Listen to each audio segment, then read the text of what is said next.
నమస్కారం. నా పేరు పివిఎస్ రాజు, అనకాపల్లి జిల్లా చోడవరం నియోజకవర్గం జనసేన పార్టీ ఇన్ఛార్జ్.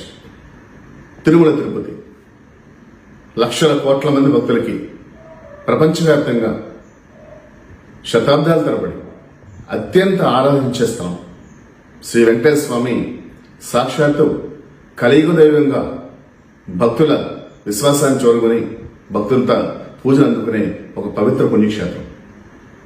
గత ప్రభుత్వ హయాంలో వైఎస్ఆర్సీపీ ప్రభుత్వంలో అక్కడ తయారు చేసే పరమ పవిత్రంగా భావించే లడ్డూ తయారీలో కల్తీ జరిగింది.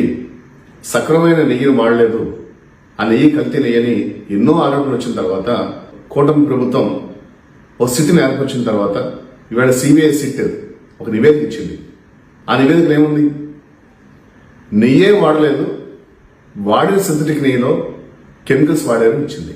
ఇప్పుడు వైసీపీ నాయకులు రాష్ట్ర వ్యాప్తంగా గుడుల్లోకి రోడ్ల మీదకి వచ్చి మేము చెప్పాం కదా అసలు కల్తీ అనేదంటే నెయ్యిలో కల్తీ ఉందా నెయ్యి ఉందా కాదు, అక్కడ రసాయనాలు వాడారు నెయ్యి వాడలేదని ఇవాళ ప్రూవ్ అయిపోయింది.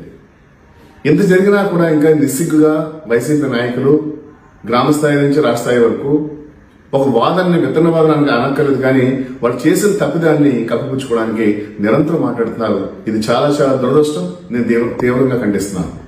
నేను ఒకటే ఈరోజు చాలా గట్టిగా వైసీపీ నాయకులకి చాలా క్లియర్గా చెప్తున్నాను.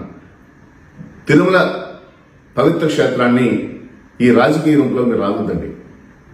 ఆవిడ ఎవరైతే తప్పు చేశారో అధికారులు కానీ పాలకవర్గం కానీ వారిని ఖచ్చితంగా ప్రభుత్వం చర్య తీసుకుంటుంది.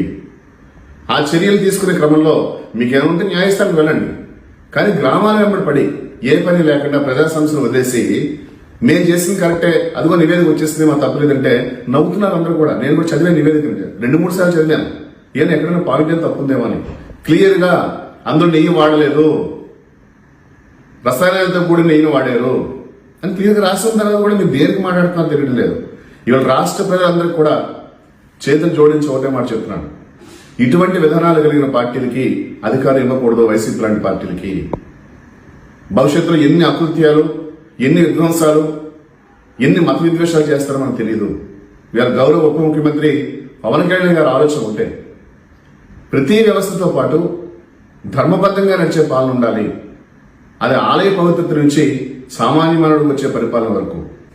సిట్ రిపోర్ట్ ఇచ్చినప్పుడు అంత క్లియర్గా ఎవిడెన్సెస్ తో పెట్టించినప్పుడు ఇంకా మీరు దేనికి హైరాణ పడుతున్నారో ఏమి చెప్పాలనుకున్న ప్రజలు కూడా అర్థం కావట్లేదు. దీన్ని ప్రజలు ఖండించాలి. వైసీపీ పార్టీని బహిష్కరించాల్సింది. ఖచ్చితంగా దీని ప్రభుత్వం కఠినమైన చర్యలు తీసుకోవాలని నేను కూడా మనస్ఫూర్తిగా కోరుకుంటూ ఆ క్రమంలో కూటమి ప్రభుత్వం ఒకసారి చాలా తీవ్రంగా శిక్షిస్తే భవిష్యత్తులో ఇటువంటి సంఘటనలు పునరావృతం కాకుండా ఉంటాయని నేను ప్రగాఢంగా విశ్వసిస్తున్నాను. మీ పివిఎస్ రాజు.